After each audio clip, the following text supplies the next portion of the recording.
Maraming tao ang kinikilig sa ideya ng kasal dahil ito raw ay panibagong yugto ng buhay ng dalawang magkarelasyon. Pero hindi lahat ay palaging handa pagdating sa ganitong hakbang. Ikaw kabarangay, kailan mo nakikita ang sarili mo na maglalakad palapit sa altar para sa kasal mo sa isang taong mahal mo? Dear Papa Dudut, just call me Janine, 38 years old at matagal nang tagapakinig ng inyong programa na Barangay Love Stories. Na-discover ko ang inyong programa no minsang sumakay ako ng taxi at kayo ang pinakikinggan ng driver ng mga oras na yon. Pareho pang nadala ang emosyon namin ng driver nang dahil sa kwentong binasa ninyo noon. Tungkol sa isang asawang babae na paulit-ulit na sinasaktan ng asawa niya. Pero hindi magawang makipaghiwalay dahil sa mga anak. Mabuti na lamang at natapos ko ang kwento na yon bago ako bumaba ng taxi. Mula nga noon ay naging avid listener na ako ng inyong programa. Dalang-dala ako kapag tungkol sa magkarelasyon o pamilya ang kwento na inyong iniere. May mga oras kasi na nakaka-relate din ako sa kwento na para bang ako yung letter sender. Pero hindi ko naisip noon na darating ako sa point na ako naman ang gagawa ng sulat para ikwento ang isang bahagi ng buhay ko. Yung kwento ko na sa feeling ko ay makapag-iiwan ng aral sa mga kabarangay nating nakikinig ngayon. Sisimulan ko ang kwentong ito noong 5 taon na ang relasyon namin ni Eko. Nagkakilala kami noon sa isang outreach program na ginawa ng kumpanya kung saan ako nagtatrabaho.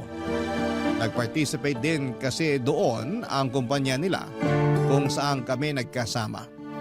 Nang araw na yon ay mabilis kaming nagkasundo, naging close at nagkapalitan ng mga pangalan sa aming social media account. Hindi naging matagal ang ligawan namin pero masasabi ko talaga na wala sa tagal ng panliligaw ang itatagal ng isang relasyon.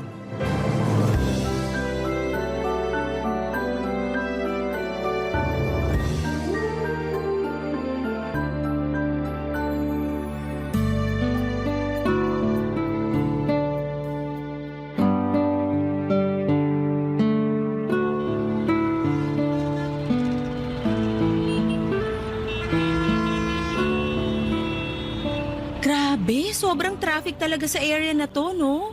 Oo nga eh. Kakaandar lang ng sasakyan natin kanina tapos tumigil na naman tayo agad bago mag-stoplight. Iniwasan na nga natin ang rush hour pero naipit pa rin tayo sa traffic. Ganun talaga kapag family day tapos ganitong oras, B. Maraming mga tao ang nasa biyahe para umuwi galing sa mga kanya-kanyang date o family bonding. Sa bagay, may point ka dyan sa sinabi mo, B. Pero sarap talaga ng cordon bleu kanina na kinain ko dun sa bahay ng lola mo. Pati na yung buko salad nila, hindi talaga tinipid sa buko at gatas. Alam mo naman kapag dun sa bahay ni Lola ginanap ang family reunion at birthday niya, bawal tipirin ang mga rekado para sa pagkain na ihahanda nila. Kasi halos lahat ng mga kamag-anak namin, kahit yung mga nasa abroad, uuwi talaga para makipag-celebrate. Nakakatuwa nga kasi may program at pa-games pa talaga na ginawa kanina dun sa birthday ni Lola. Last year wala namang ganong pakulo, di ba? Wala nga, B. Ang gusto kasi ng mga tita ko, gawing mas espesyal ang 80th birthday ni Lola. Kaya nag-meeting pa talaga sila online para gumawa ng program at mga pa-games sa party. Grabe nga kasi ang daming nag-participate kanina. Kahit nga tayong dalawa hindi nakaligtas sa pagsali sa games, di ba? Oo, muntik pa nga sana tayong manalo sa newspaper dance kanina eh. Na out of balance kasi ako, kaya lumampasang pa ako sa nakatuping dyaryo habang buhat kita. Feeling ko nga, kailangan ko na talagang mag-diet. Mukha kasi nabibigatan ka na sa akin. Uy, hindi ah. Ang sexy mo kaya lalo na kanina. Kita mo nga, ang daming nakapansin ng mga kamag-anak ko na pumayat ka raw. Mas mataba ka raw nung huli ka nilang nakita. Tinanong nga nila kung ano raw ba ang diet ko. Sabi ko mahilig lang akong kumain ng stress sa trabaho kaya pumapayat ako. Yung isang tita mo na pinsan ng mami mo, nakailang tanong sa akin kung pinaghahandaan ko na raw ba yung pagbuo natin ng anak kaya nagpapapayat ako. Talaga? Ano namang sabi mo? Ang sabi ko, wala pa sa plano natin yun. Ni hindi pa nga tayo kasal tapos anak agad ang hinahanap nila sa atin? Si Lola nga, nakailang tanong din sa akin kanina kung kailan ba natin siya bibigyan ng apo sa tuhod. Actually, B, tinanong niya rin ako kanina nung kaming dalawa lang ang magkatabi sa sofa. Ang sabi niya pa, sana raw sa susunod na taon may kasama na tayong baby sa birthday niya. Masyado talagang excited si Lola na lalong palaki ng pamilya namin. Pero hindi ko rin naman siya masisi dahil karamihan sa mga pinsan ko na mas bata pa sa akin, may asawa at mga anak na. Yung mga pinsan mo na madalas nangungutang sa'yo, di ba? Oo, sila nga. Kita mo yun? May mga anak na nga sila pero parang hindi pa nila talaga kaya na bumuo ng pamilya. Kaya dapat, hindi minamadali ang pagpapakasal at pagbuo ng pamilya. Mas mahirap na ang buhay ngayon kumpara sa panahon ni na Lola.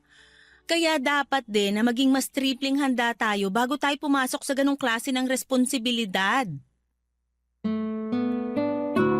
Papadudot masasabi ko na magkaiba kami ng ugali ni Echo. Sa aming dalawa, siya yung mas mahilig sa mga sorpresa. Mas makulit at mas maraming pakulo pagdating sa relasyon. Siya rin ang nagpaplano madalas ng mga out-of-town vacation namin. At maaga pa lang ay sinasabi na niya sa akin ang mga plano niya. Sa totoo lang kasi ay hindi ako mahilig magbakasyon. Lalo na sa malalayong lugar, Papadudot. Medyo workaholic kasi akong tao kaya ayoko nang naiiwan ng matagalang trabaho ko sa opisina. Naintindihan ko naman paminsan-minsan na kailangan din nating mag-relax at lumayo sa trabaho. Pero para sa akin kasi parte na ng pag-relax ko ang trabaho na ginagawa ko. At dahil nga sa tagal ng relasyon naming dalawa, kada family gathering na nagaganap, mapapamilya man ni Echo o pamilya ko ay palaging tinatanong kung kailan ba kami lalagay sa tahimik na buhay. Minsan nga ay pinipiloso po ko na lamang sila at sinasabi ko na tahimik naman ang buhay namin ni Echo. Sa sobrang tahimik ay halos hindi na kami nag-aaway na dalawa. Nakakasawa na rin kasing sagutin ng mga paulit-ulit na tanong nila, Papadudot. Hindi ko rin nagigets noon kung bakit parang kailangan pa na updated sila sa mga plano namin ni Echo para sa relasyon naming dalawa. Kami ni Echo ang magkarelasyon kaya kami lang dapat ang nakakaalam ng mga plano at depende yon sa amin kung sasabihin namin sa kanila. Yun tuloy ang madalas naming napag-uusapan ng katrabaho kong si Alice. Lalo na noong nagkasama kami sa binyag ng anak ng isa pa naming katrabaho, Papadudot.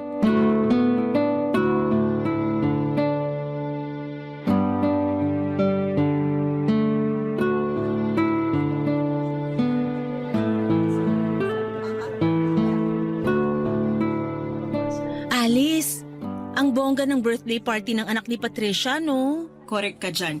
Alam mo bang narinig ko kanina na pinag-uusapan ng dalawang bisitang tungkol sa venue na to? Ano namang sabi nila? Malaki raw ang ginastos ni Patricia para sa birthday party. Halata naman. Sa setup pa lang nitong party, kabog na kabog na. Ang daming mga batang bisita pero parang hindi sila nahubusan ng papremyo sa pag-games nila. Tapos iba pa yung papremyo nila kanina para sa games ng matanda. Tingnan mo nga yung pagkain dun sa mahabang lamesa. Hindi pa nangangalahati pero nire-refillan na kagad ng mga waiter. Nag-birthday party din yung anak ko noon pero hindi ganito kabongga. Ayoko rin gumastos ng malaki para sa isang araw lang na birthday party, no? Kanya-kanyang trip lang din naman yan. Saka di ba nakwento rin ni Patricia na ang tagal bago sila nabigyan ng anak ng asawa niya? 4 na beses yata siyang nakunan nun, tama ba? Ang pagkakatanda ko, 5 beses siyang nakunan kasi may problema ang matris niya. Buti nga kahit papaano, nabigyan sila ng anak ng asawa niya. Ang hirap kaya para sa mag-asawang walang anak. Ibig sabihin lang nun, may perfect timing para sa lahat ng bagay na nangyayari sa buhay natin. Pero grabe, ang cute ng anak ni Patricia, no? Sobra! Tuwang-tuwa ako dun sa bata habang pinapanood ko siyang buksan yung regalo ko para sa kanya. Ang higpit ng yakap niya sa binigay ko na stuffed toy na unicorn. Mahilig siya sa stuffed toys, diba? Oo, kaya yun ang niregalo ko sa kanya. Nakakagigil lang talaga yung cuteness niya, lalo na kapag ngumingiti siya at lumalabas yung 2 dimples niya. Para tuloy, gusto ko na rin magkaanak kapag nakikita ko siya. Gusto mo pala eh. Bakit hindi pa kayo magpakasal ni Echo? Ang sabi ko, parang gusto ko pa lang. Pero hindi pa naman talaga buo ang loob ko. Alam mo, hindi ko talaga magets kapag nagiging topic natin ang tungkol sa bagay na yan. Ano namang mahirap intindihin sa hindi pa buo ang loob ko para bumuo kami ng pamilya? Hindi ko magets kasi parehas naman kayong may maayos na trabaho ni Eko. And so, Matagal na rin kayong magkarelasyon kaya bakit hindi pa kayo magpakasal? kasi nga ayoko pa. Alam ko sa sarili ko na hindi pa ako handa. Marami pa akong plano sa buhay ko. Gaya ng... Gusto ko pang tumaas ang position ko sa trabaho natin. Gusto ko makakuha ng sarili kong sasakyan at makapag-travel din abroad. Pwede mo namang gawin yan kahit kasal na kayo ni Eko. Hindi ganun kadali yun. May mga bagay ako na gustong gawin na para lang muna sa sarili ko.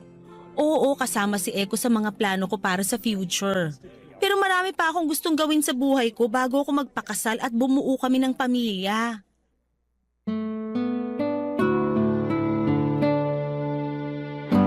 Papadudot career woman talaga ako at kahit wala na sa kalendaryo ang edad ko ay marami pa rin akong plano sa buhay at trabaho ko.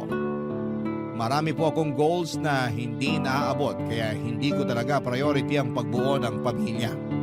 Alam ko naman na iba na ang setup ng pamilya ngayon kumpara sa pamilya noon. Mas malaya na ang isang babae na gawin ang gusto niya kahit na may asawa at anak na siya. Pero ganoon pa man alam ko na sa oras na magpakasal na kami ni Eko ay magkakaroon ako ng malaking adjustment sa buhay ko at kasama na doon ang career ko. Naalala ko pa nga ang sabi ni Eko noon na ang gusto niya sana kapag nagpakasal kami ay nasa bahay na lamang ako para matutukan ang pag-aalaga sa anak namin. Bagay naman papadudot na labis kong tinutulan. Mataas ang tingin at respeto ko sa mga housewife. Pero alam ko sa sarili ko na hindi ako ganong klase ng asawa sa hinaharap. Barangay Love Stories. Barangay Love Stories.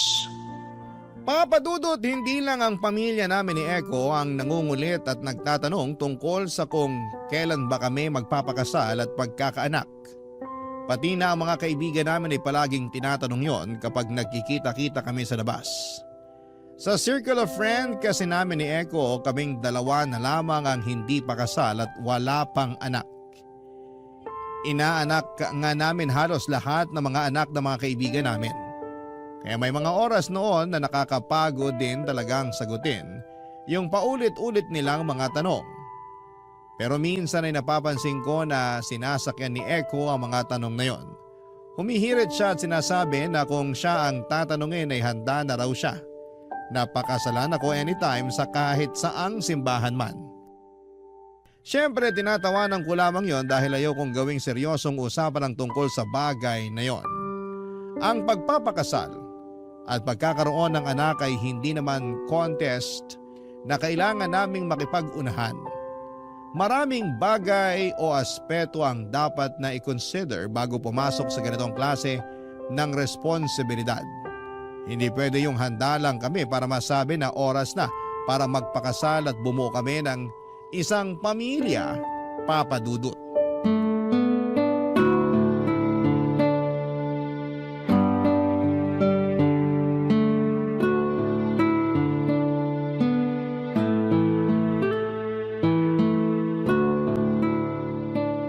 Grabe, tita.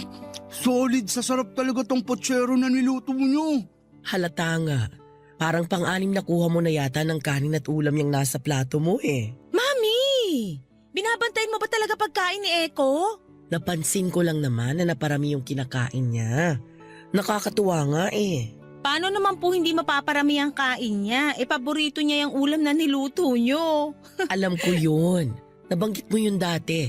At sinadya ko rin talaga na magluto ng potsero dahil alam ko na dito maghahapunan si Eko. Ay, wow! Talaga po, tita?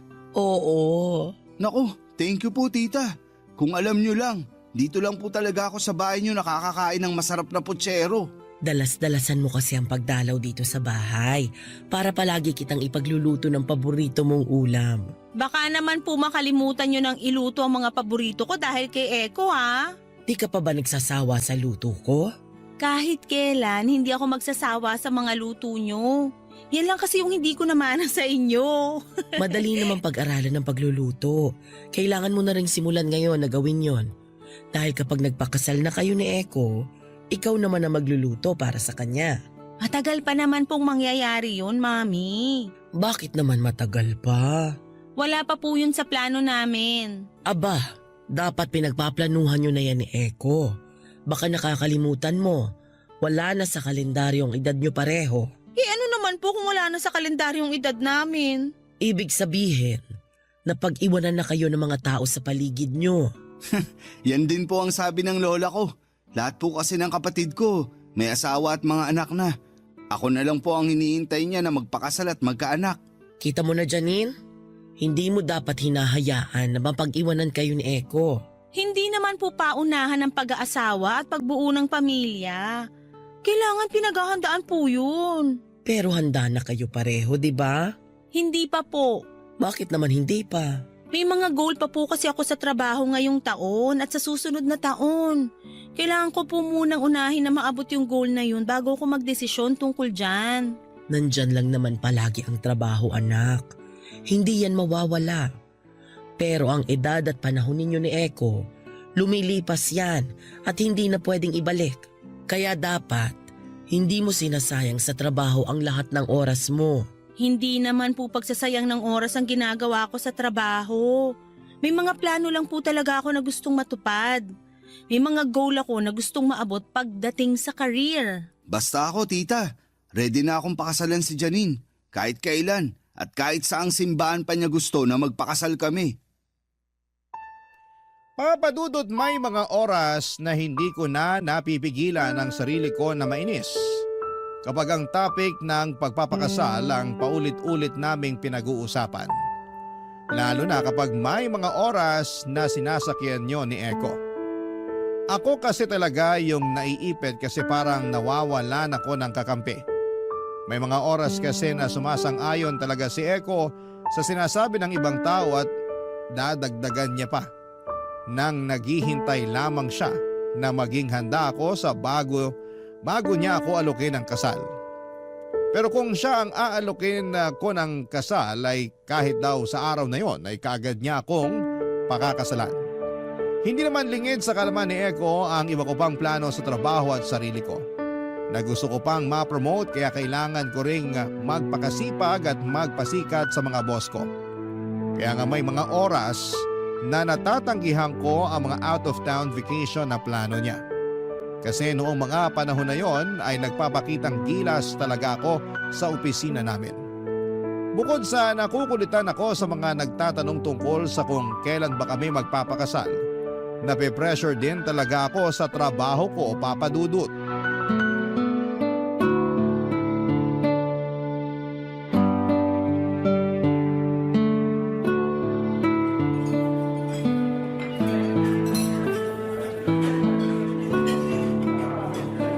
Tagal na rin pala mula nung huling beses na kumain tayo sa restaurant na to, no?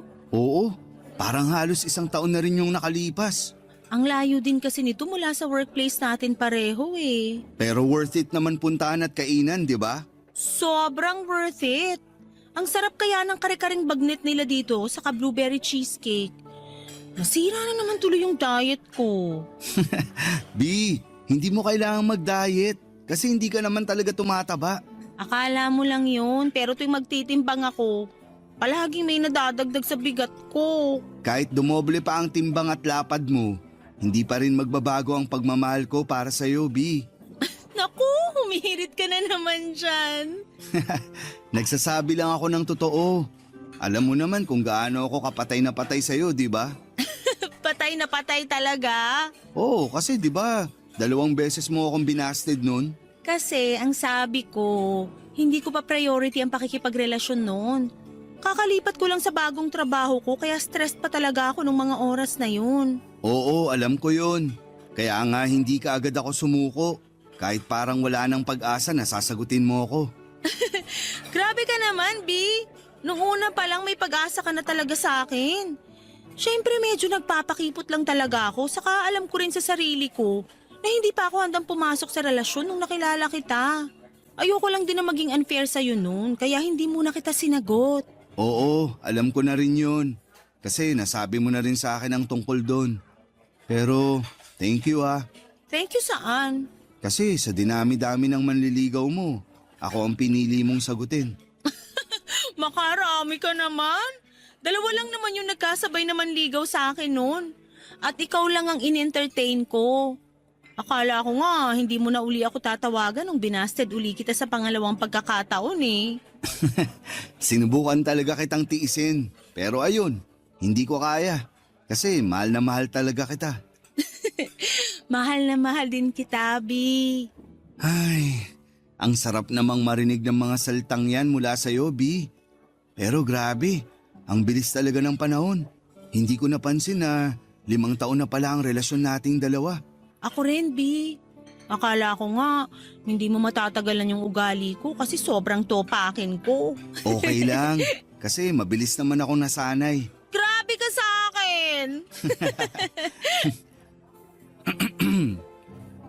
Pakasal na tayo, B. Ano ka mo?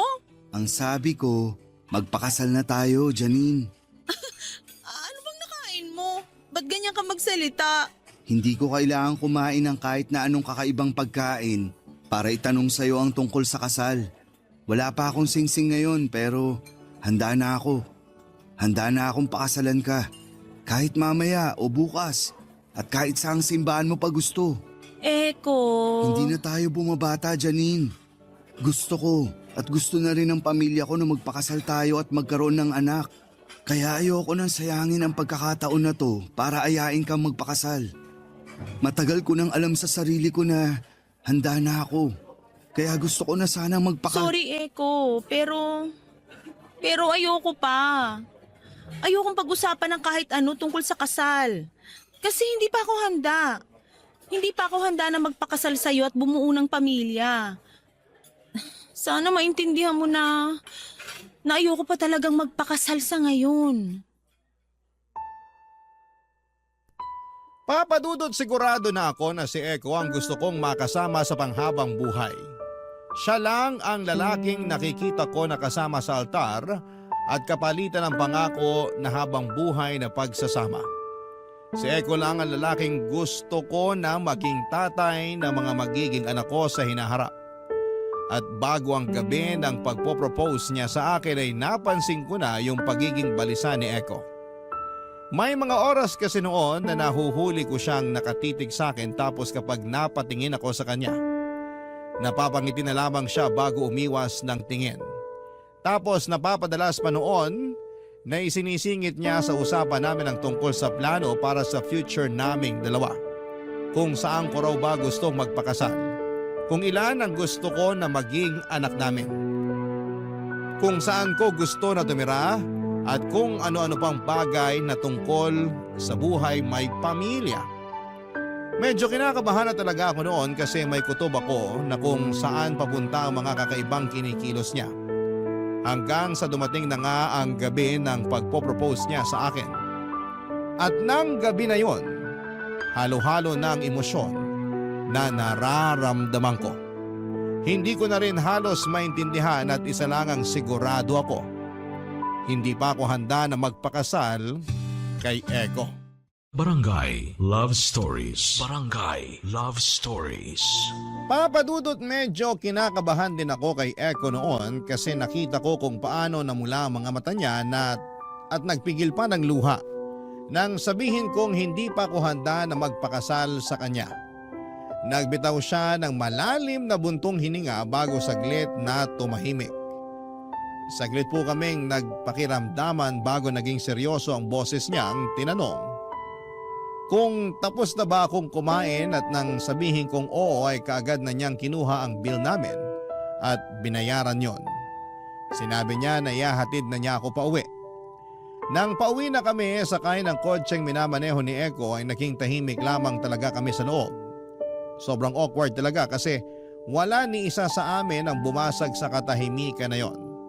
At pagkatapos ng gabing yon ay naramdaman ko ang panlalamig ni Eko sa relasyon naming dalawa.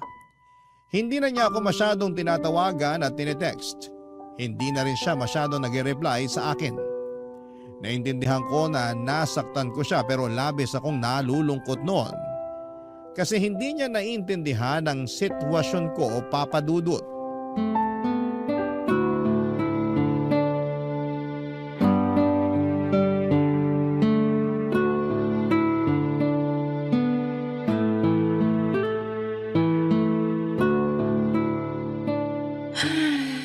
Oh, bakit ang lalim ng buntong hininga mo dyan? Wala lang. Anong wala lang? Parang halos lalabas na yung utak mo sa lalim ng buntong hininga mo. Ang OA ah. Ang OA din naman kasi ng buntong hininga mo. Ano ba kasing problema mo? Wala. Ayos lang ako. Wala? Talaga? Kahit halos hindi mo pa nagagalaw yung in-order mong one-piece chicken with spaghetti at soft drink? Wala rin kasi kung ganang kumain ngayon. Alam mo, puro ka wala. Ano ba kasi talagang gumugulo sa isip mo? Sabihin mo na sa akin para kahit papano, gumaan ang pakiramdam mo. Ay, Hindi okay ang ginagawa mong pagsasarili dyan sa iniisip mo o kung sa ano man yung problema mo. Dapat dyan kinukwento mo para naman maging maayos kahit papano yung nasa dibdib mo. Hindi yung puro kabuntong hininga tapos... inalok ako ng kasal ni Eko nung 1 linggo. OMG talaga? Oo. So ibig sabihin, magpapakasal na kayong dalawa? Grabe, Janine. Finally, naisipan mo na rin lumagay sa tahimik. Hindi yung puro trabaho na lang yung inaatupag mo. Sa wakas, mararanasan mo na rin kung gaano kasarap yung pakiramdam ng maging asawa. Sobrang excited na ako para sa'yo. So, kailan niyo planong magpakasal at saang simbahan? May kilala akong wedding organizer na pwede makatulong sa inyo. Sabihin mo lang sa akin kasi malaki magbigay ng discount yun. Tsaka, ano pa sabi ng mami mo? Sigurado ako na pati siya. Excited na para sa inyong dalawa ni Eko. Hindi ako sumagot ng oo nung alukin ako ng kasal ni Eko. Ano? Hindi pa kami magpapakasal. Bakit naman? Hindi pa nga ako handa. Yun naman ang palagi kong sinasabi pag nagtatanong kayo sa akin kung bakit hindi pa kami nagpapakasal ni Eko. Ayoko pa. Kasi marami pa akong plano sa buhay. Bakit hindi mo isama si Eko sa mga plano na yun? Gusto ko pa na i-enjoy ang buhay nang walang kahit na anong responsibilidad na nakatali sa akin. Sigurado naman na akong si Eko na ang gusto kong makasama habang buhay pero hindi pa ngayon. Marami pa akong gustong marating habang hindi pa kasal at wala pa kaming anak. May mga sariling goal pa ako na gustong maabot na pwedeng ma-delay kapag nagsimula na kaming bumuo ng pamilya ni Eko. Ano namang sabi ni Eko nang tanggihan mo yung alok niya sa'yo? Tumahimik lang siya noon tapos hindi na kami halos nag-usap.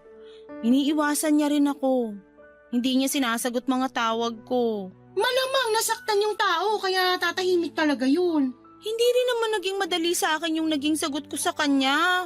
Mahirap din yun pero ayokong isipin niya na ready na rin ako kagaya niya.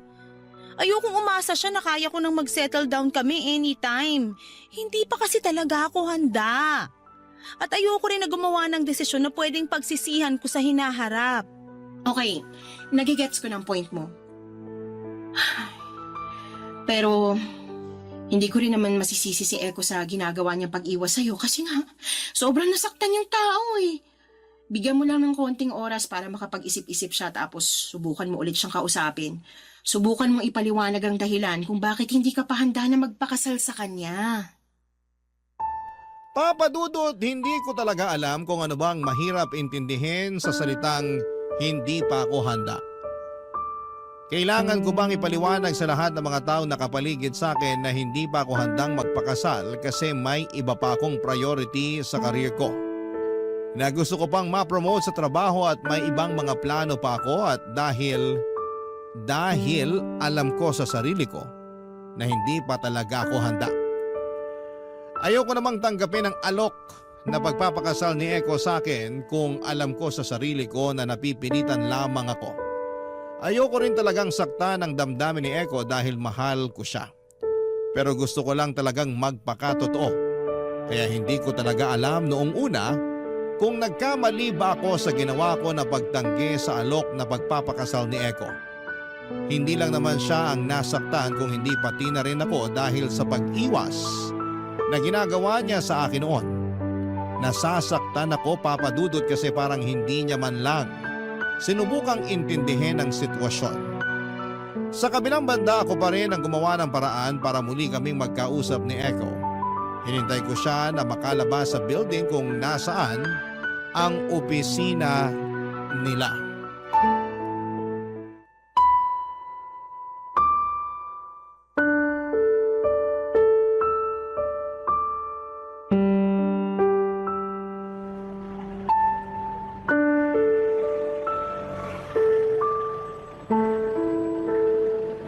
Eko, sandali lang.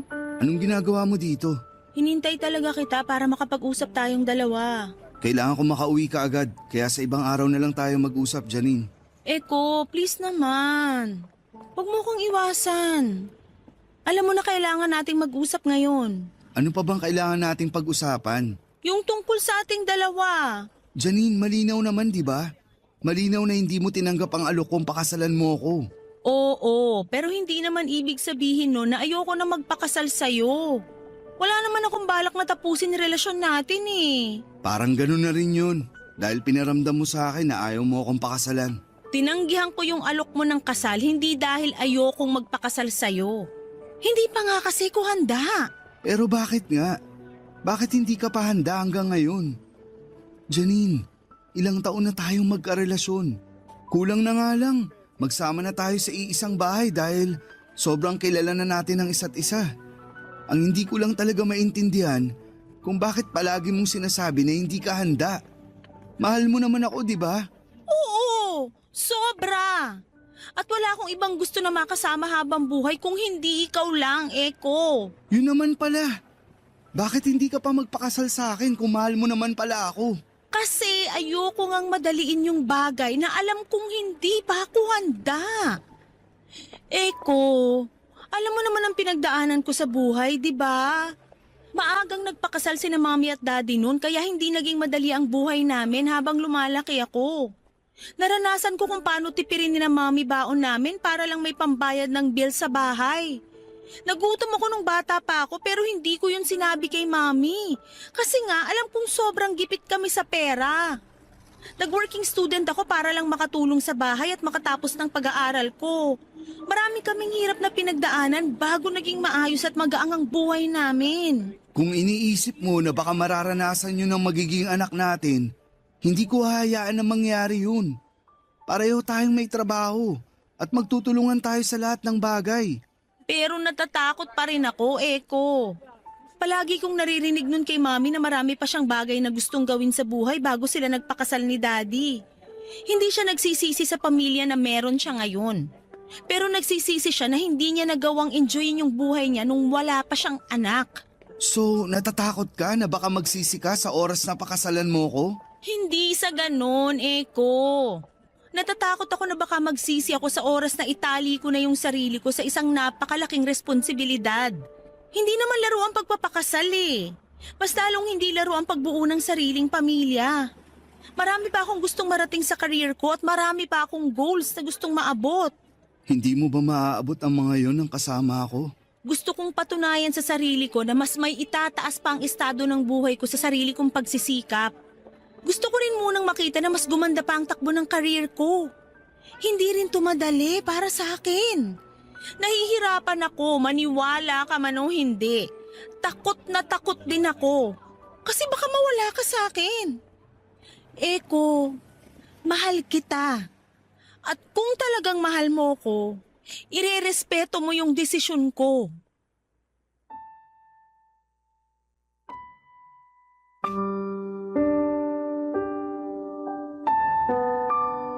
Papadudot wala talaga kaming naging major na away noon ni Eko. Kahit magkaiba kami ng personality ay hindi yun naging issue sa ilang taon na relasyon naming dalawa. Pero nang taon na yon ay masasabi ko talagang nasubok ang katatagan naming pareho. Ilang buwan na pareho kaming tuluyan ng lamig sa isa't isa na akala ko ay mauuwi na talaga sa hiwalayan. Pagkatapos kasi naming mag-usap ay humingi muna ng space si Eko mula sa akin na ibinigay ko naman sa kanya. Hindi ko alam kung naiintindihan niya ba ang point ko na ayoko lang na maranasan ng magiging anak namin ang naranasan ko noon sa pamilya ko. Ayokong bumuo ng pamilya na wala masyadong maayos na plano. Kaya naman halos 2 buwan din na wala kaming komunikasyon ni Echo at sa mga buwan na yon ay pinilit kong mag-focus sa trabaho. May mga oras na hindi ko mapigilang maiyak, lalo na kapag nasa bahay na ako dahil sobrang nami-miss ko na si Echo. Hanggang sa dumating ang araw na siya na mismo ang gumawa ng paraan para muli kaming magkausap at magkaayos. Muling naging maayos ang relasyon namin ni Echo. Sinabi niya na naiintindihan niya na raw ang sitwasyon ko bilang isang babae at kaparehas niya na hindi pa handa sa mas malaking responsibilidad sa buhay. Nakakatuwa lang kasi naging bukas ang isipan niya para sa naging desisyon ko noon. Alam ko na hindi talaga madali sa kanya ang ibinigay kong sagot. Pero binigyan niya pa rin ang pagkakataon na maayos ang relasyon namin. Isang pagkakataon na pareho naming hindi pinagsisisihan. Pagkalipas kasi ng 3 taon ay nagpakasal na kami ni Echo at ngayon ay may 2 ng anak. Dito ko na rin po tatapusin ang sulat ko, Papa Dudut, at sana ay may naiwan ding aral ang kwento naming ito na hindi dapat minamadali ang isang desisyon lalo na kung ito ay makakaapekto sa buhay natin. Bago tayo pumasok sa isang panibagong yugto ng buhay natin ay dapat alam natin sa sarili natin na handa tayo physically, financially, and mentally. Ang inyong forever kapuso at kabarangay, Janine. Dear Papa Dudut, naniniwala ba kayo sa kasabihan na kapag bumitaw tayo sa isang bagay na pinangahawakan natin ay mas nagiging magaan ang lahat? Ako kasi oo. At yun ang eksaktong pakiramdam na gusto ko nang gawin sa relasyon namin ng girlfriend kong si Almira. Pero bago ko ikwento ang dahilan kung bakit gusto ko nang bitawan ng relasyon namin, pabati muna ng isang mapagpalang tanghali sa inyong lahat. Nakatulad kong avid listener ng Barangay Love Stories. Itago niyo na lamang po ako sa pangalang Benji, 31 years old at taga Mandaluyong. Nagtatrabaho ako sa isang BPO company sa Pasig simula nung 18 years old ako. At kung ilalarawan ko ang sarili ko ay masasabi ko namang may itsura ko. Abulin din ng mga babae at binabae pero straight gaya ko. Regular sa gym at sumasali sa mga running event. Non-smoker pero umiinom ng alak paminsan-minsan. Basta for me ay health is wealth. Namatay kasi sa cancer ang father ko noong 17 years old ako kaya simula noon ay iningatan ko na talaga ang sarili ko. Pero mabalik tayo sa sinabi kong habulin ako ng mga babae at binabae. Totoo yon. Lalo at may pagka-playboy din ako. Kahit nung teenager pa lamang ako at nagpatuloy yon noong nagtrabaho na ako sa call center. Pero good boy ako sa mata ng mga relatives ko at ang nakakaalam lang ng pagiging mapaglaro ko sa mga babae ay ang pinsan at best friend kong si Emerson, Papa Dudut.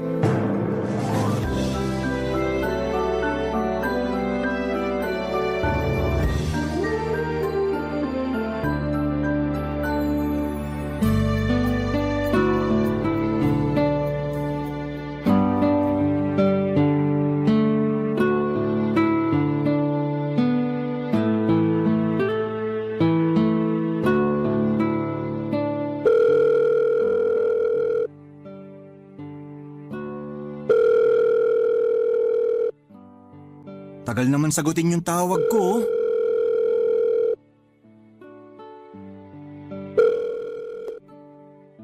Hello? Sa wakas, sinagot mo rin, tol. Sorry, tol. May ginawa lang ako. Tinulungan ko lang si mama sa kusina. Ha? Anong ginagawa mo sa kusina? Pambabaeng trabaho yan. Siyempre ako yung naghiwa ng mga sangkap na gagamitin niya sa pagluluto. Saka anong pambabaeng trabaho? May mga kusinerong lalaki, no? Oo na. Parang binibiro ka lang eh. Ano ba kasing dahilan? Bakit ka napatawag? Itatanong ko lang kung okay lang magdala ng babae dyan sa inyo. Ah, yung girlfriend mo ba? Si Lilia? Oo naman. Yun! Pero hindi ko girlfriend. Tsaka hindi na si Lilia. Iba na to.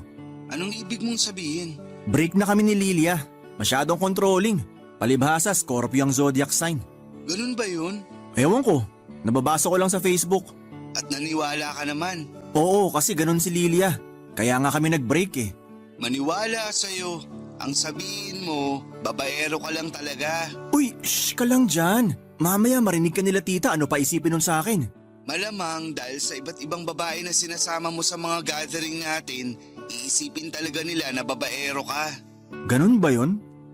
Sige na nga, hindi ko na muna isasama tong babae ko. Total, hindi pa naman nagiging kami. Eh anong tawag sa inyo? May mutual understanding? Ewan ko sa'yo. Ang tanda-tanda mo na. 30 years old ka na. Pero bakit kasi hindi ka pa rin maging stick to one? Sa gwapo kong to, mahirap sa akin maging stick to one, no? Tsaka maraming magaganda at sexy na babae sa mundo. Mga katwiran mo talaga laging wala sa hulog. Napapaisip tuloy ako kung may tsansa pa ba na tumino ka. Ako nga, hindi ko iniisip yung bagay na yan. Kaya wag mo na rin masyadong isipin. Basta, ikaw lang nakakaalam ng pagiging playboy ko. Oo, kaya nga nag-aalala pa rin ako na baka isang araw makarama ka na lang sa pinagagagawa mong yan. At bakit naman ako makakarma? Tinatanong mo pa talaga? Siyempre, nananakit ka ng puso ng mga babae. Pinapaasa mo sila tapos iniiwalayan. Ganun talaga nangyayari sa isang relasyon kapag hindi nag-workout ang dalawang tao. Naghihiwalay. Kesa naman patuloy pa sila magsama kahit na hindi ganun katindi yung pagmamahal nila sa isa't isa. Paano mo nasasabi yan? Kung hindi mo naman binigay yung 100% na pagmamahal mo sa isang babae. Para sa akin, hindi ko pa nakikilala yung babaeng bibigyan ko ng 100% ng pagmamahal ko. Kaya habang wala pa siya, trial and error muna. Ewan ko sa'yo, mga katwiran mo talaga. Kung hindi wala sa hulog, bulok. Hayaan mo na lang kasi ako sa ginagawa ko. Total masaya naman ako. Hindi lahat ng masaya ay mabuti na. Tandaan mo pa rin yun. Oo na. At lagi ko pa rin papaalala sa'yo na mag-ingat ka sa gawain mong yan. Lalo na papalit-palit ka ng partner. Baka magkasakit ka niyan. Ewan ko na lang talaga sa'yo. Maingat ako, huwag kang mag-alala. Pero salamat pa rin sa paalala. Walang anuman. Anong oras ka ba pupunta rito sa bahay? Inaantay ka nila mama at papa. Anniversary pa naman nila. Huwag mo silang iinjanin. Mga bago mag-alas 12, nandyan na ako. At oo naman, hindi ko i-injanin sina tito at tita. Okay, see you later sa bahay. See you later, bye. Papadudot anak ng tiyuhing kong pastor si Emerson kaya ganon ang ugali niya. Yun bang literal na good boy tapos ako ay mapagpanggap lamang. Pero sa kabila ng lahat ay hindi naman siya judgmental kaya sa kanya ako nakakapag-open up ng mga nangyayari sa buhay ko. Kasama na nga doon ang pagkakaroon ko ng iba't ibang karelasyon. Alam ko na hindi nakaka-proud na magpapalit ng partner pero hindi talaga kasi ako makontento sa iisang babae. Pero nagbago ang lahat nung nakilala ko si Almira. 29 years old siya ng panahong yon at nagtatrabaho sa isa sa mga leading bank sa bansa. Nagkakilala kami sa party through a common friend. Ang masasabi ko lang ay na-starstruck talaga ako noon sa kagandahan niya. Tapos ang puti at ang kinis din ang balat niya. Siyempre bilang attracted ako sa ganong klase ng babae ay kahinaan ko si Almira. Kaya naman mabilis pa sa alas 4 na pinormahan ko siya. Hiningi ko kaagad ang number niya at bagay na hindi naman niya pinagkait sa akin. Doon na nga kami nagumpisang mag-usap at nalaman ko nga na NBSB siya o no boyfriend since birth. Kaya naisip ko na chance ko na yon para mapasagot siya at maging kauna-unahang boyfriend niya. At hindi nga nagtagal ay nagbunga ang pangungulit ko sa kanya. Effort at panunuyo. Nang pumayag siyang magpaligaw sa akin, papadudot. Pagkalipas nga ng 2 buwan ay sinagot na niya ako at ganap na kaming magkasintahan.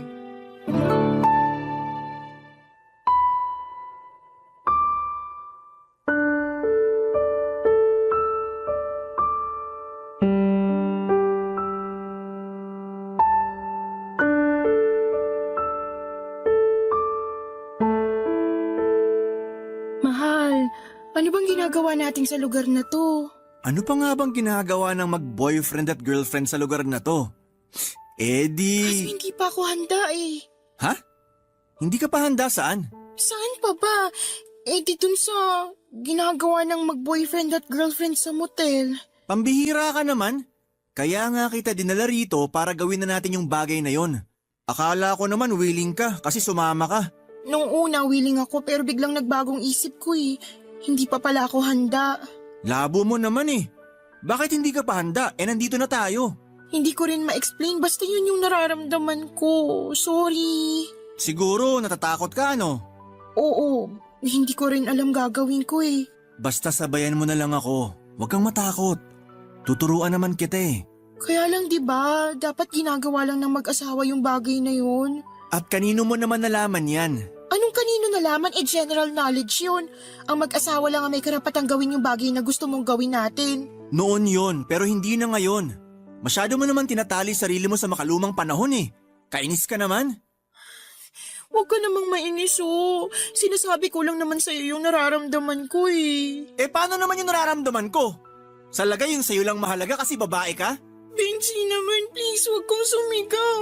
Paano hindi ako sisigaw? Nakakainis ka na. Kung umasta ka, akala mo teenager pa tayo. Kung nasa mga ganong edad pa lang tayo, baka pwede pa yung sinasabi mo. Kaso ang tatanda na natin eh. Alam ko naman yun, kaya nga sorry kasi bigla ako nag-back out. Kung ganyan lang din gagawin, mabuti pa umalis na lang ako. Saan ka naman pupunta? Hindi ko alam. Basta malayo sa'yo. Please, wag ka namang umalis. Wag mo naman akong iwan mag-isa rito. Anong gagawin ko rito? Ayaw mo naman may mangyari sa atin. Di aalis na lang ako.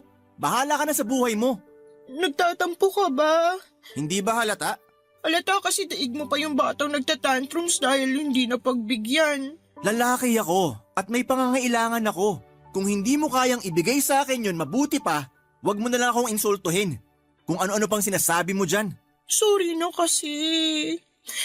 Ano bang pwede kong gawin para hindi ka na magtampo? Alam mo kung anong gagawin mo. Matanda ka na. Hindi ko na dapat sabihin sa'yo yun. Ganun ba? Pero sabi mo sa akin kanina tuturuan mo ko. Ha? Kanina, sabi mo. Oo naman. Pero ibig bang sabihin yan, pumapayag ka na? Oo. Yahoo! Promise, hindi ka magsisisi. Kaya lang pwede bang magdahan-dahan ka lang kasi first time ko pa lang eh. Oo naman. Akong bahala sa'yo. Sisiguraduhin ko mag-i-enjoy ka ngayong gabi. Kasama ako.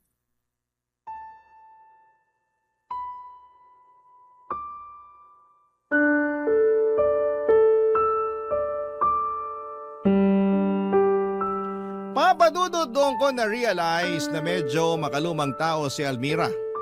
Pati na rin ang pag-iisip niya pero buti na lamang at hindi ako nahirapang kumbinsihin siya. Naayos lang na gawin namin ang bagay na yon dahil nga moderno na ang panahon. Kaya masayang-masaya talaga ako nung pumayag siyang may mangyari sa amin ang gabing yon. At mas lalo lang nadagdagan ang kaligayahan ko sa dibdib. Dahil ako papadudot ang unang lalaki na nakagalaw sa kanya.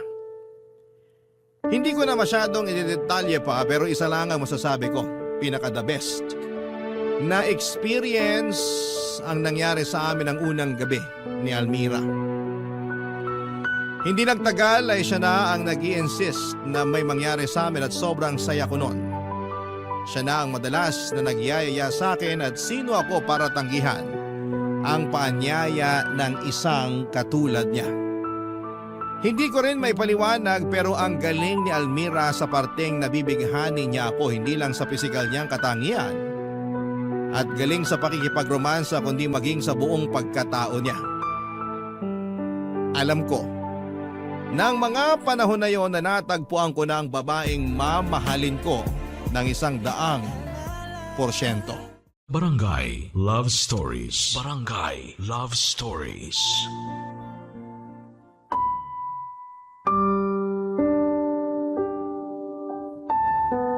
Papadudot ang unang beses naming ginawa na ni Almira yon ay nasundan pa nga ng mas marami pang beses. Masaya ako kasi hindi lang ako ang nag-i-enjoy sa mga ginagawa namin kundi maging siya rin. Minsan pa nga niyang nasabi sa akin na ginising ko raw ang natutulog niyang pagkababae. Kaya medyo proud ako pagdating sa bagay na yon. Kaya lang kung hindi naman kami magkasama ni Almira at kung walang nangyayari sa amin ay subsob sa trabaho ang girlfriend ko. Palibhas ay mataas ang posisyon niya sa pinagtatrabahuhan niya, bagay na hindi ko kinatutuwa lalo kapag feeling ko ay wala na siyang oras sa akin. Kaya nga hindi ko naman napigilan ang sarili kong tumingin sa ibang babae. Pampawala ng lungkot o bagot sa relasyon namin ni Almira. Sa ganong paraan ay hindi ko masyadong dinaramdam ang pagtanggi niya sa pag-aaya kong lumabas, kesyo marami nga siyang ginagawa sa trabaho o pagod dahil sa trabaho. Pero sigurado naman ako sa sarili ko na mahal ko si Almira dahil hindi naman ako nahuhulog sa mga babaeng nagugustuhan ko. Gusto ko lang silang kasama. Hindi ko naman sinabing mahal ko na, Papa Dudut.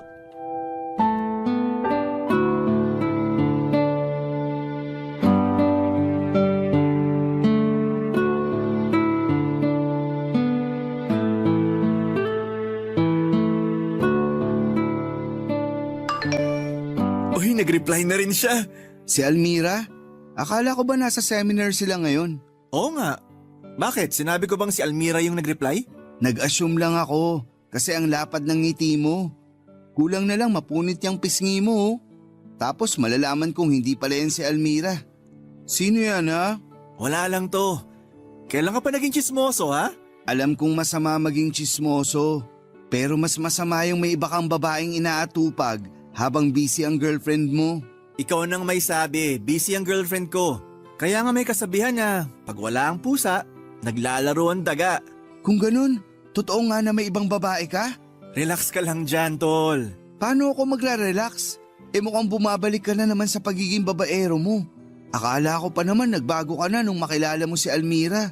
Akala ko rin nagbago na ako. Pero kasalanan naman niya kung bakit ako humahanap ng atensyon sa ibang babae. Paano naman niya naging kasalanan? Yung pagiging busy niya sa trabaho, kaya nawawala na siya ng panahon sa akin. Pero may trabaho ka rin naman, di ba?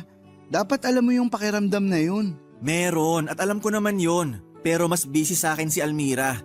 Nakakatampo na yung ilang beses niya rin tinanggihan mga pagyaya kung lumabas kami. Kaya nang bababae ka na lang.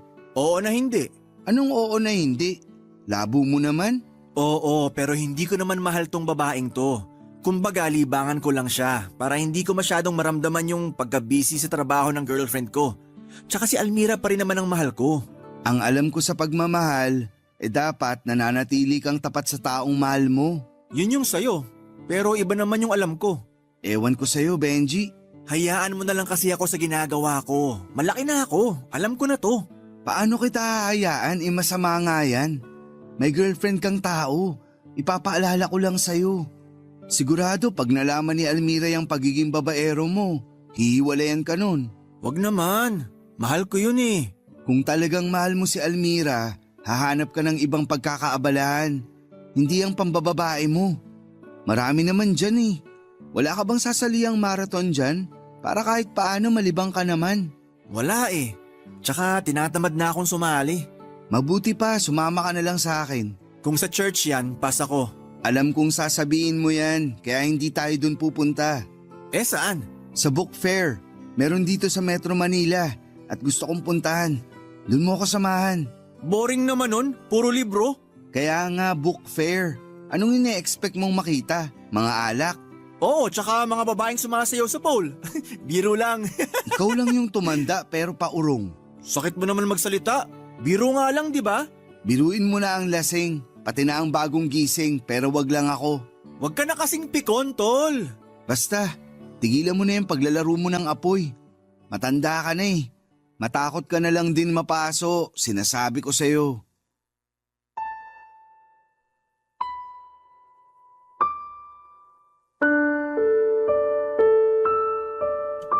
Papadudot aminado naman ako na masama na ma-in love pa ako sa ibang babae lalo na at may girlfriend na ako. At si Almira nga yun. Pero sa totoo lang ay mahirap kalimutan ang mga bagay na kinasanayan ko na. Buti na lang talaga at nandyan si Emerson para magpaalala sa akin na dapat ay maging loyal na ako sa iisang babae kung ayaw kong makarma pagdating ng panahon.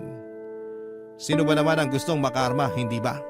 Saka tama rin naman siya nang sabihin niyang Hindi na ako bumabata para maglaro pa rin ng apoy. Malaki ang utang na loob ko sa pinsan kong si Emerson dahil napakatyaga niya sa akin. Kasi malamang kung malamang, malalaman lang ng iba naming kamag-anak ang mga kalokohan ko. Lalo na sa pakikipagrelasyon ay baka itakwil nila ako. May ugali kasi sila na ayaw nila na nababahira ng kahihiyan ng angka namin, lalo na at karamihan sa mga kamag-anak namin ay may tungkulin sa simbahan. Pero syempre wala namang tao na pinanganak na perpekto at kabilang na ako doon. Bata pa lamang ay hindi na ako close sa parents ko dahil pinipilit nila sa akin ang relihiyon nila. Kulang na lang ay itakwil ako ng mga magulang ko at dahil wala naman akong kapatid ay wala akong nagiging kakampi. Pero nung nagkasakit ang mama ko, ako ang nag-alaga sa kanya. Ganon din si Papa kaya naman noong nawala sila bagaman masakit, ay laking luwag naman sa dibdib ko yon. Hindi kasi birong mag-alaga ng may sakit lalo na at mag-isa ka lamang sa buhay. Papadudot mabilis na lumipas ang mga araw at sa tulong po ni Emerson ay nakadiskubre ako ng bagong hobby na magugustuhan ko kaya naman hindi na ako kating-kate na makapang babae. At yun nga ay ang pagluluto. Nag-aral akong magluto ng iba't ibang putahe mula sa recipe book na nabili ko sa book fair na pinuntahan namin ng pinsan ko para kay Almira. Sa ganong paraan ko na-impress ang girlfriend ko at masayang-masaya ako kapag nagugustuhan niya ang putaheng hinahain ko, Papa Dudut.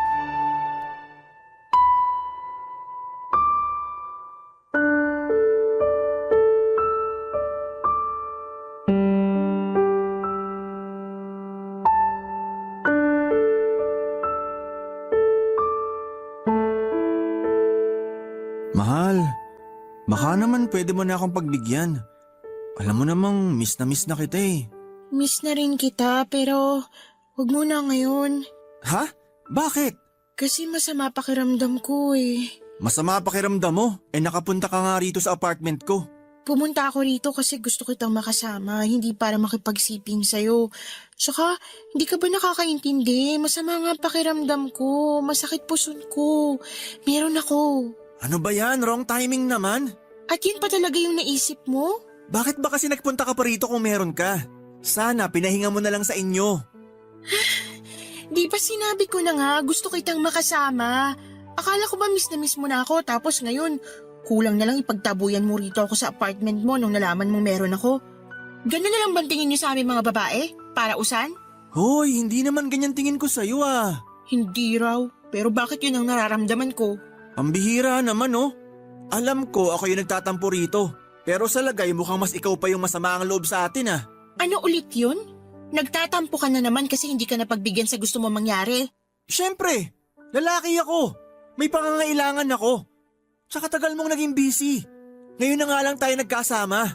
Kaya umasa ako na mapagbibigyan mo na ako. Hindi ka ba nakakaintindi? Masama nga ang pakiramdam ko tsaka meron ako. Oo na, naiintindihan ko naman.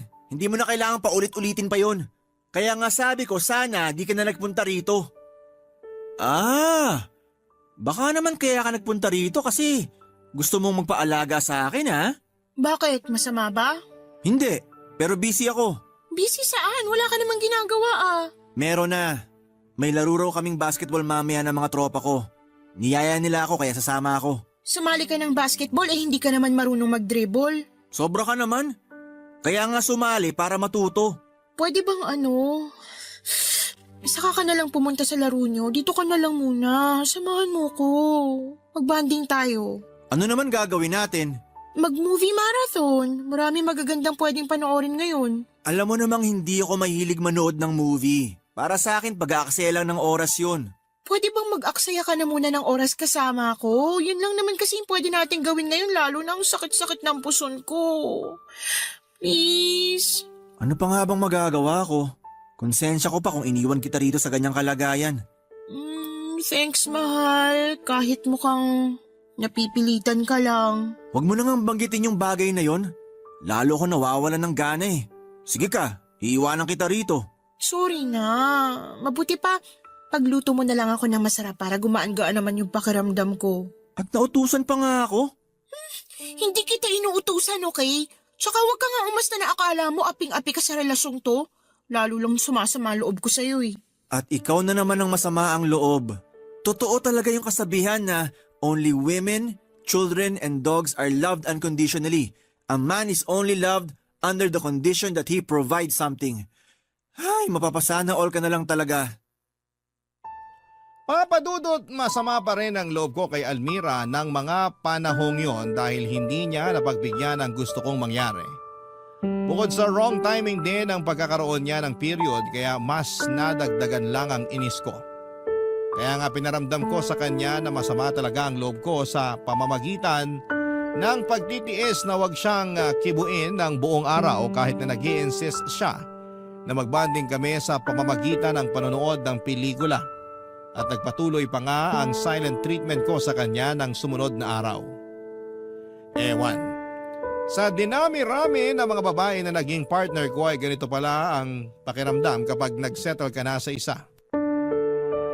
At sa totoo lang ay hindi na ako natutuwa kasi pakiramdam ko ay nakadepende na kay Almira ang kaligayahan ko. Yun bang tipong siya lang ang kailangan ko para sumaya, na hinahanap-hanap ang atensyon niya at apektado ko kapag pinagkakait niya yon sa akin dahil sa trabaho o sa ibang bagay. Tiwala naman ako na walang ibang lalaki si Almira dahil mahal niya ako. Kaya ang kalabang ko na lang talaga papadudot sa kanya ay ang trabaho niya. Bagay na sa tingin ko ay mas matimbang sa kanya kesa sa akin. Nang mga panahong yon, papadudot. Barangay Love Stories. Barangay Love Stories. Papadudot, sa huli ay nagkabati rin kami ni Almira. Inopen up ko kasi sa kanya ang frustration ko sa relasyon namin. Bagay na pinakinggan naman niya. At bilang mga adult ay natuto kaming mag-compromise sa isa't isa. Masasabi ko na masarap din pala na magkaroon ng permanenteng karelasyon lalo na at willing siyang gawin din ang lahat para mag-workout ang aming pagsasama. Masasabi ko na naging maayos ulit kami ni Almira sa nagdaang 3 buwan hanggang isang araw ay bigla na lamang nagbago ang lahat. Hindi lingid sa kalaman ko ang madalas na pagkakasakit ng girlfriend ko. Nagsimula yon noong nagkaroon siya ng period at hindi na tumigil sa loob ng 1 buwan.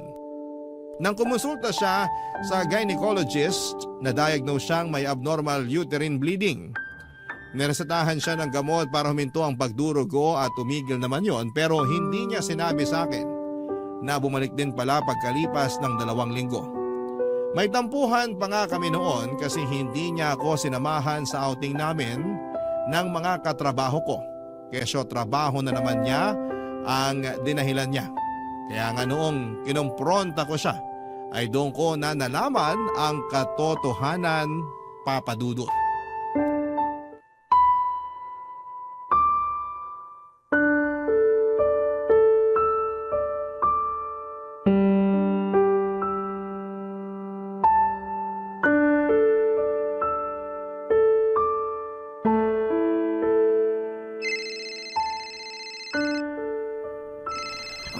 Sino ba yan?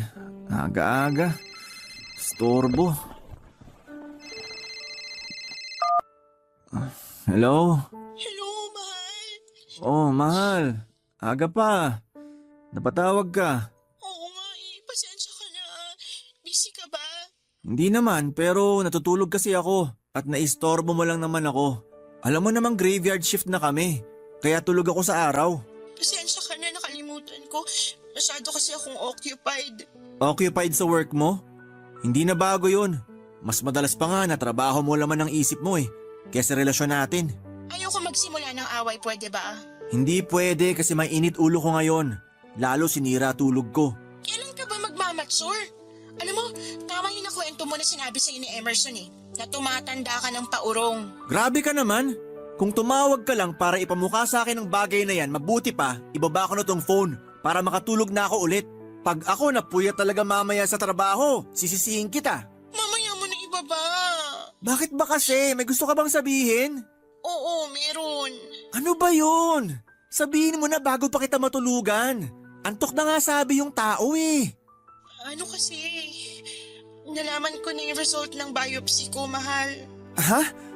Anong biopsy? Yung tungkol sa pagdurugo ko. Bumalik kasi ulit yung pagdurugo kahit na umiinom na ako ng gamot na nireseta ng gynecologist ko, kaya pinayuhan niya ako na magpa-biopsy. Yun yung kukuha sila ng sample cells o tissue sa katawan mo para itest sa laboratory. Sandali. Hindi ko kasi masyadong maintindihan. Hinay-hinay ka muna, okay? Kagigising ko lang, yan agad bungad mo. Sorry, kasi hindi ko lang alam kung paano tatanggapin yung result. Natatakot ako, mahal. Ano ba yung result? Yung diagnosis, hyperplasia with atypia, ibig sabihin, cancer. May cancer ako, mahal. Sigurado ka ba dyan? Baka nagkamali lang sila. Hindi sila pwede magkamali, mga eksperto yun. Ano na raw gagawin sa'yo? Hindi ko alam. Hindi ko pa alam. Ayoko pang alamin kasi natatakot ako. Hindi naman pwede yon. Kailangan mong alamin kasi mas nakakatakot kung wala kang gagawin. Siyempre meron naman, pero sa palagay mo ganun kadali tanggapin yun? Akala ko hormonal imbalance lang yung nangyari sa akin eh. Na simpleng pagdurugo lang na madadaan sa gamot, pero bakit naman nauwi sa ganito? Hindi ko alam yung sagot sa tanong mo, pero pupuntahan na lang kita. Nasaan ka ba ngayon? Nandito ako sa may convenience store malapit sa clinic ng gynecologist ko. Puntahan mo na ako rito kasi naiiyak na ako. Huwag kang umiyak. Nakakahiya naman sa ibang tao na makakakita sa'yo. At nakuha mo pa talagang isipin sila kaysa sa akin. Huwag ka na makipagtalo. Paalis na ako. Diyan ka lang, pupuntahan kita. Wag na, uuwi na lang ako. Kaya ko na palang sarili ko. Almira naman! Bye. Hello? Hello? Mga babae talaga.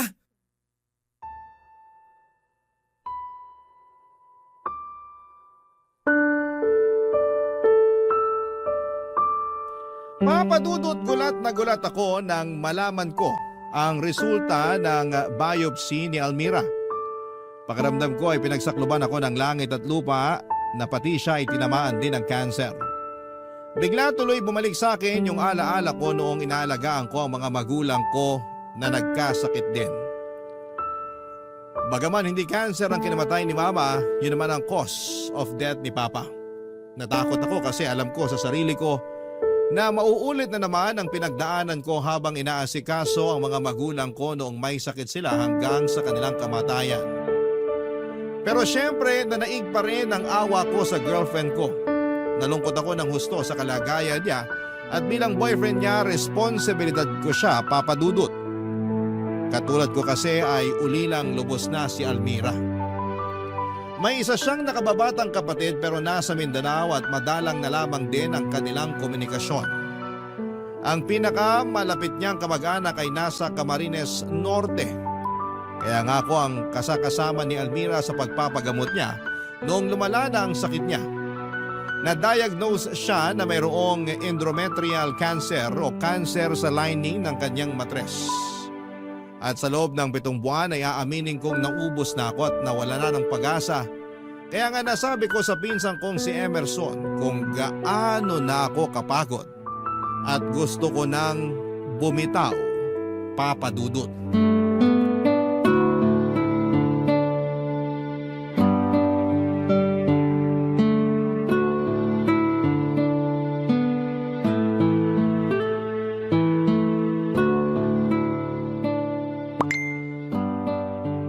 Wow, ang sexy naman niya. Ganda ng katawan. Ang kinis ng balat, tsaka ang puti. Sino yan? Bago kong natitipuhang babae. Natitipuang babae?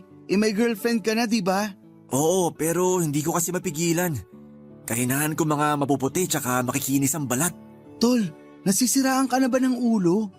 Alam mong may girlfriend ka pero nakuha mo pang mambabae. Ipapaalala ko lang sa'yo na may sakit si Almira. Dapat inaalagaan mo siya at hindi pinasasakit yung ulo niya. Yun naman ginagawa ko. Inaalagaan ko siya. Pero nakakapagod na. Anong sinabi mo? Nakakapagod nang mag-alaga sa kanya.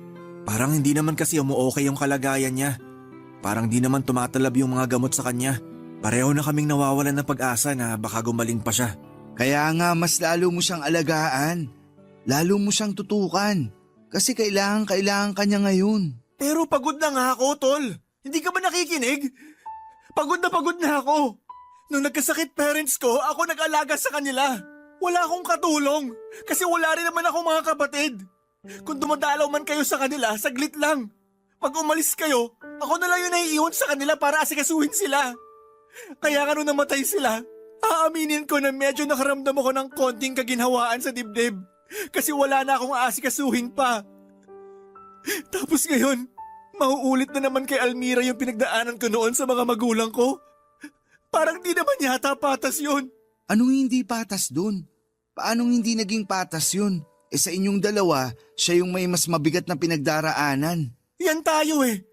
Porque hindi ako yung may sakit, ibig bang sabihin ayos na sa akin ang lahat? Hindi ka ba nakinig? Nakakapagod mag-alaga ng may sakit. Tsaka bakit kasi kailangan niya pa magkasakit ng ganon? Paano na lang yung mga pangarap namin? Hindi na yun matutupad. Kasi baka bukas o sa makalawa, kunin na rin siya sa akin. Bakit ka ba ganyan mag-isip? Habang may buhay, may pag-asa. Hindi totoo yan. Kasi umasa rin naman ako noon na gagaling ang mga magulang ko. Pero ang ending, pareho lang silang kinuha sa akin. Kaya nga hinanda ko na yung sarili ko sakaling may mangyaring di inaasahan kay Almira. Eto na nga, nagmo-move on na ako. Sa pamamagitan ng paghahanap ng ibang babae na pagtutuunan ko ng pansin. Mali pa rin yung paraan mo. Hindi tama na habang buhay pa si Almira at lumalaban siya sa sakit niya, nagmo-move on ka na at nambababae. Matakot ka nga sa karma. Natakot na ako noon sa karma. Kaya nga nagpakatino ako sa kanya. Pero anong ginanti sa akin ng kapalaran? Yung pagkakaroon ng cancer ng girlfriend ko? Kung hindi ba naman talaga patas ang mundo para sa lahat ng tao? Sakto! Ako pa yung naambunan ng kamalasan. Alam mo kung ano yung nasa isip ko ngayon? Ano? Na hinihintay ko na lang na kunin sa akin si Almira. Para matapos na ang lahat. Benji naman! Dun lang tayo sa makatotohanan, tol. Ayoko nang umasa para mabigulang ulit. Kaya mabuti pa. Hayaan mo na lang ako sa pambababae ko. Sa nalilibang ako sa ganitong paraan. At nakakalimutan ko yung nangyayari kay Almira. Kaya kung di mo ako kayang suportahan, wag mo na lang akong pakialaman. Please lang.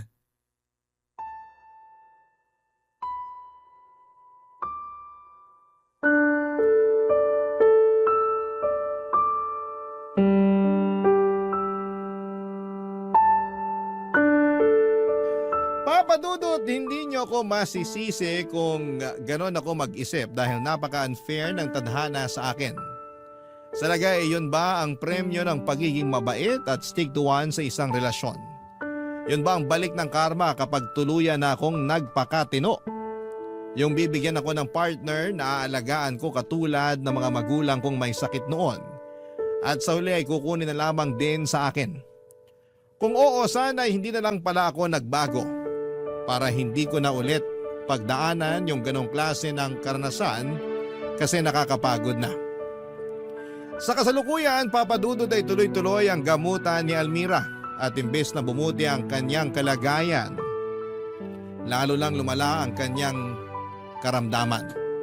At ako ang sumasalo ng lahat ng pagod sa pag-aalaga sa kanya kaya nga naisip ko na gusto ko na lamang bumitaw sa relasyon namin para matapos na. Pero hindi ko naman magagawa yon dahil ako lang din ang inaasahan ni Almira. Kaya nga kung totoo ang himala, sana ay maghimala ang Diyos. Na sana ay pagalingin na niya ang girlfriend ko. Hanggang dito na lamang po ang sulat ko, Papa Dudut. Sana po ay mapili po ninyong i-ere ang kwento ng buhay ko sa Barangay Love Stories. Umaasa ako na sana ay mapayuhan ako ng mga kabarangay natin para naman mabigyan po ako ng pag-asa na manatili sa aming relasyon ni Almira at huwag bumitaw. Maraming salamat po and God bless sa inyong programa at sa inyong istasyon. Ang inyong forever kapuso at kabarangay, Benji.